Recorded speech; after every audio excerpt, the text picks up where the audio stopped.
सभी को जय मसीह की। आइए हम आप सभी को प्रभु यीशु मसीह का वचन सुनाते हैं। कैसर का है वो कैसर को दो, जो परमेश्वर का है वो परमेश्वर को दो। नंबर 1 किसको कहा? शास्त्री फरीसी को। दूसरा किसके सामने का? अपने 12 चेले 70 चेले या जो भीड़ थी यीशु के उनके सामने। फिर इनका ये भी कहना है कि एक विधवा को मंदिर में दान देते हुए देखा गया। तो वो मंदिर किसका है? यहूदियों का, शास्त्री फरीसियों का।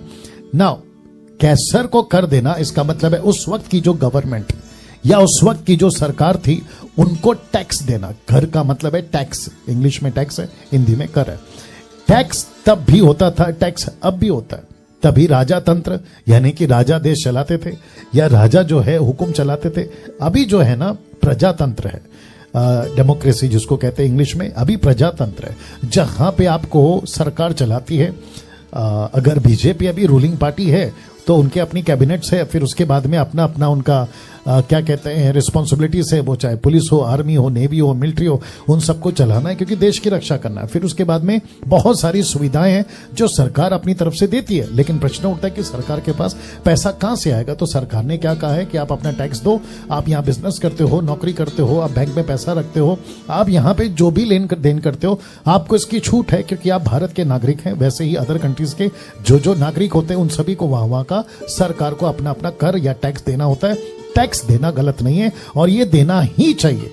ओके, साथ ही साथ टैक्स देना पाप नहीं है। और मैं कहता हूं कि जितने भी अभी मुझे सुन रहे हैं, आप सभी अपने अपने सरकार को, जिस जिस क्षेत्र पे आप रहते हैं, आप जो बिजनेस करते हैं, आपका जो ट्रांजैक्शन, आपका जो क्या कहते हैं फाइल रिटर्न, अगर उस लिमिट के पार है तो आपको आपका टैक्स और जरूर देना चाहिए। लेकिन टैक्स को, जैसे आपने कहा कि कोई पास्टर ने कहा कि ये दान दशमांश से जोड़ा गया, जी नहीं, टैक्स अलग है, दान दशमांश अलग है। तो आप बात करते हैं दान दशमांश की। जी जी ना, बहुत ध्यान से सुनेगा। यीशु ने, पतरस ने, पौलुस ने कभी नहीं कहा कि पैसे नहीं देना। यीशु के प्रचार में पैसे का जिक्र है। लूका के 10वें अध्याय, अगर मैं गलत नहीं हूं, वहां पे लिखा है कि बहुत सारी महिलाएं यीशु मसीह को ऑफरिंग में, पैसे में मदद करती थी। और जूडस यानी कि यहूदा इस्करियोत, उसको रखा गया था ताकि वो कैशियर का काम करे, जिसको कहते हिंदी में खजांची। उसके पास में पैसे की लेन देन होती थी। तो यीशु के वक्त में भी पैसा आता था। लेकिन सिस्टर जी, आपको भी पूछूंगा और जितनी भीड़ यहां देख रही है उनको भी पूछूंगा, क्या कभी 4 पुस्तक में, सिस्टर जी आपसे पूछ रहा हूं, क्या कभी 4 पुस्तक में यीशु ने जबरदस्ती पैसा मांगा है?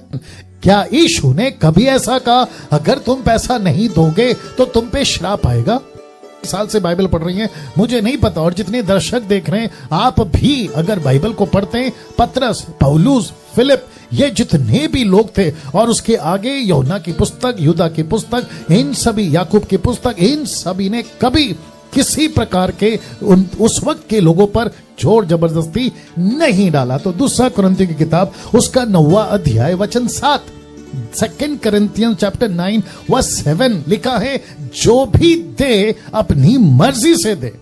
तो पास्टर को अगर आप पैसा देती हैं, लाइए पास्टर को अगर आप पैसा दी, और जिसको भी 2 Corinthians 9:7, आप जिसको भी पैसा देना चाहें, आपको अपनी मर्जी से देना। एक वचन पढ़ रहा हूं जो कि उचित है पढ़ना। लिखा है जी, या कहां गया?